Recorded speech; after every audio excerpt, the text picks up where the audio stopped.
প্রিয় শিক্ষার্থীরা আসসালামু আলাইকুম। আশা করি তোমরা ভালো আছো। কামরুল স্টারের নতুন একটি ভিডিওতে তোমাদের স্বাগতম। বন্ধুরা, আজকের ভিডিওটি তৈরি করা হয়েছে তোমরা যারা 2024 সালের মানবিক বিভাগের শিক্ষার্থী রয়েছে তাদের জন্য। আমাদের আজকের যে সাজেশন তা হচ্ছে পৌরনীতি ও সুশাসন প্রথম পত্র সংক্ষিপ্ত সিলেবাসের আলোকে তোমাদের যে সৃজনশীল প্রশ্ন রয়েছে গ এবং ঘ তার চূড়ান্ত সাজেশন, এবং এই সাজেশনটি সকল বোর্ডের জন্য প্রযোজ্য। আশা করি যদি তোমরা মনোযোগ দিয়ে সাজেশনটি ফলো করো তাহলে অবশ্যই তোমরা A+ পাবে। তো প্রথম অধ্যায় পৌরনীতি ও সুশাসন পরিচিতি। প্রথম প্রশ্ন, পৌরনীতি ও সুশাসন এর ধারণা ব্যাখ্যা করো। পৌরনীতি ও সুশাসনের পরিধি বা বিষয়বস্তু ব্যাখ্যা বা বিশ্লেষণ করো।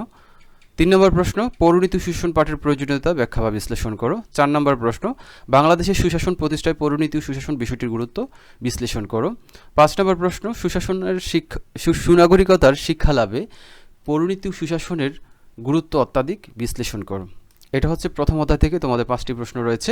এবং তৃতীয় অধ্যায়ের যে তোমাদের মূল্যবোধ আইন স্বাধীনতা সাম্য, মূল্যবোধের ধারণা ব্যাখ্যা করো, মূল্যবোধের প্রকারভেদ ব্যাখ্যা করো, সামাজিক মূল্যবোধের ধারণা ব্যাখ্যা করো, নৈতিক মূল্যবোধের ধারণা ব্যাখ্যা করো, মূল্যবোধের উপাদানগুলো ব্যাখ্যা বা বিশ্লেষণ করো, সুশাসন প্রতিষ্ঠার মূল্যবোধের ভূমিকা মূল্যায়ন করো, আইনের ধারণা দাও, আইনের উৎসগুলো ব্যাখ্যা বা বিশ্লেষণ করো, ধর্ম আইনের অন্যতম উৎস ব্যাখ্যা করো, আইন ও নৈতিকতার সম্পর্ক ব্যাখ্যা বা বিশ্লেষণ করো, স্বাধীনতার রক্ষাকবচগুলো আলোচনা করো, স্বাধীনতার শ্রেণীবিভাগ ব্যাখ্যা করো, অর্থনৈতিক সাম্য ধারণাটি ব্যাখ্যা করো, সুশাসন প্রতিষ্ঠার সাম্যের ভূমিকা বিশ্লেষণ করো, আইন ও স্বাধীনতার সম্পর্ক আলোচনা করো। এই তৃতীয় অধ্যায় থেকে তোমাদের জন্য যেই প্রশ্নগুলো খুবই গুরুত্বপূর্ণ তা হচ্ছে মূল্যবোধের ধারণা ব্যাখ্যা করো, মূল্যবোধের প্রকারভেদ ব্যাখ্যা করো,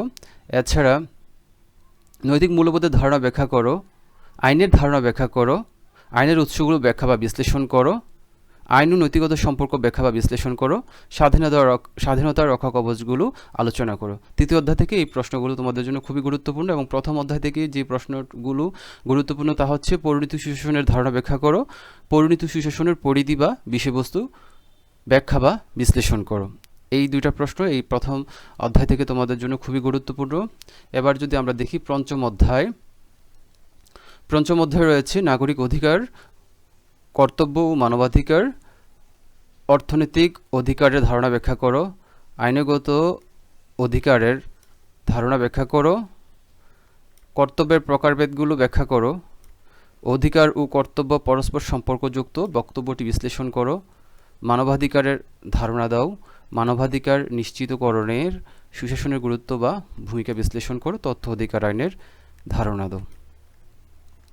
তো এই পঞ্চম অধ্যায় থেকে তোমাদের যেই প্রশ্নগুলো একটু বেশি মনোযোগ দিয়ে পড়তে হবে, অর্থনৈতিক অধিকারের ধারণা ব্যাখ্যা করো, আইনগত অধিকারের ধারণা ব্যাখ্যা করো, মানবাধিকারের ধারণা দাও, তথ্য অধিকার আইনের ধারণা দাও। এই প্রশ্নগুলো তোমাদের জন্য গুরুত্বপূর্ণ। এরপরে যদি দেখি আমরা ষষ্ঠ অধ্যায় রাজনৈতিক দল, নেতৃত্ব ও সুশাসন। 28 নম্বর প্রশ্ন, রাজনৈতিক দলের ধারণা ব্যাখ্যা করো, রাজনৈতিক দলের বৈশিষ্ট্য ব্যাখ্যা করো। 30 নম্বর প্রশ্ন রয়েছে রাজনৈতিক দলের কার্যাবলী ব্যাখ্যা বা বিশ্লেষণ করো। 31 নম্বর প্রশ্ন রয়েছে আধুনিক গণতন্ত্রের রাজনৈতিক দলের ভূমিকা মূল্যায়ন করো। 32 নম্বর প্রশ্ন, গণতন্ত্র আইনের শাসন প্রতিষ্ঠায় রাজনৈতিক দলের গুরুত্ব বিশ্লেষণ করো। 33 নম্বর প্রশ্ন, চাপ সৃষ্টিকারী গোষ্ঠীর ধারণা ব্যাখ্যা করো। 34 নম্বর প্রশ্ন, রাজনৈতিক দল ও চাপ সৃষ্টিকারী গোষ্ঠীর মধ্যে পার্থক্য বা তুলনামূলক ব্যাখ্যা বা বিশ্লেষণ করো। 35 নম্বর প্রশ্ন, নেতৃত্বের প্রকারভেদ ব্যাখ্যা করো। এবং 34 নম্বর প্রশ্ন, সুশাসন প্রতিষ্ঠায় সম্মোহনে নেতৃত্বের ভূমিকা আলোচনা করো। এই ষষ্ঠ অধ্যায় থেকে যে প্রশ্নগুলো খুবই গুরুত্বপূর্ণ তোমাদের জন্য, যেমন রাজনৈতিক দলের ধারণা ব্যাখ্যা করো, রাজনৈতিক দলের বৈশিষ্ট্য ব্যাখ্যা করো, তারপর হচ্ছে আধুনিক গণতন্ত্রের রাজনৈতিক দলের ভূমিকা মূল্যায়ন করো, চাপ সৃষ্টিকারী গোষ্ঠীর ধারণা ব্যাখ্যা করো, নেতৃত্বের প্রকারভেদ ব্যাখ্যা করো। এই টপিক বা এই প্রশ্নগুলো খুবই গুরুত্বপূর্ণ তোমাদের জন্য ষষ্ঠ অধ্যায় থেকে। তারপরে রয়েছে সপ্তম অধ্যায় সরকার কাঠামো ও সরকারের অঙ্গসমূহ। 37 নম্বর প্রশ্ন রয়েছে গণতান্ত্রিক শাসন ব্যবস্থার স্বরূপ বা বৈশিষ্ট্য ব্যাখ্যা করো, সংসদীয় সরকার ব্যবস্থা সম্পর্কে ধারণা দাও, রাষ্ট্রপতি শাসিত সরকারের ধারণা ও বৈশিষ্ট্য ব্যাখ্যা করো, সংসদীয় ও রাষ্ট্রপতি শাসিত সরকার ব্যবস্থার পার্থক্য বা তুলনামূলক বিশ্লেষণ করো। যুক্তরাষ্ট্রীয় সরকার ব্যবস্থা সম্পর্কে ধারণা দাও। যুক্তরাষ্ট্রীয় সরকারের সফলতার শর্তাবলী আলোচনা করো।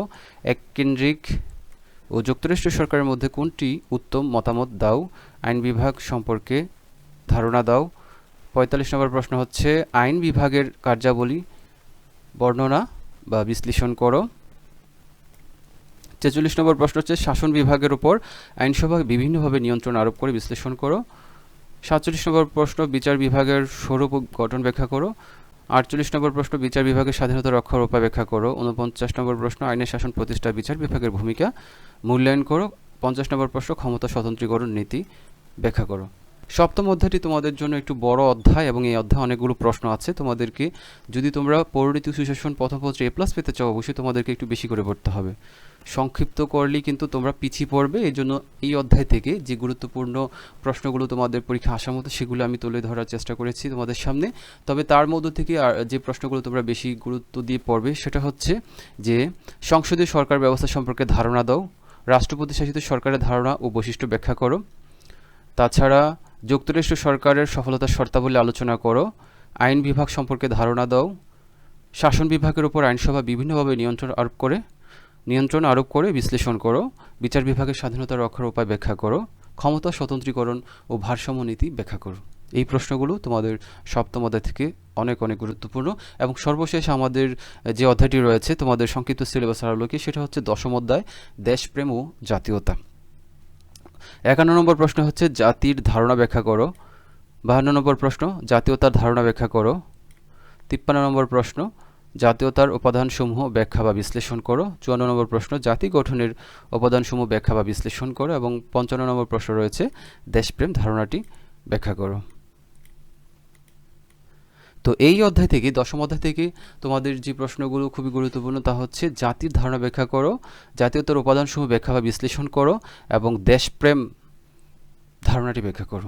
এই টপিকগুলো অনেক গুরুত্বপূর্ণ তোমাদের জন্য। তো বন্ধুরা এই ছিল আমাদের আজকের ভিডিওটি যদি ভালো লেগে থাকে অবশ্যই একটি লাইক এবং কমেন্টস করো এবং যারা নতুন সাবস্ক্রাইবার রয়েছে তারা অবশ্যই আমাদের চ্যানেলটি সাবস্ক্রাইব করে দিও আর বন্ধুদের সাথে বেশি বেশি শেয়ার করে দিও। দেখা হবে আমাদের পরবর্তী কোনো ভিডিওতে। তোমরা যদি পরিণীতি সুশাসন দ্বিতীয় পত্রের সাজেশন চাও অবশ্যই কমেন্টস বক্সে তোমাদের মতামত জানিয়ে দিও। তো সবাই ভালো থাকো, সুস্থ থাকো, নিরাপদে থাকো। ধন্যবাদ সবাইকে।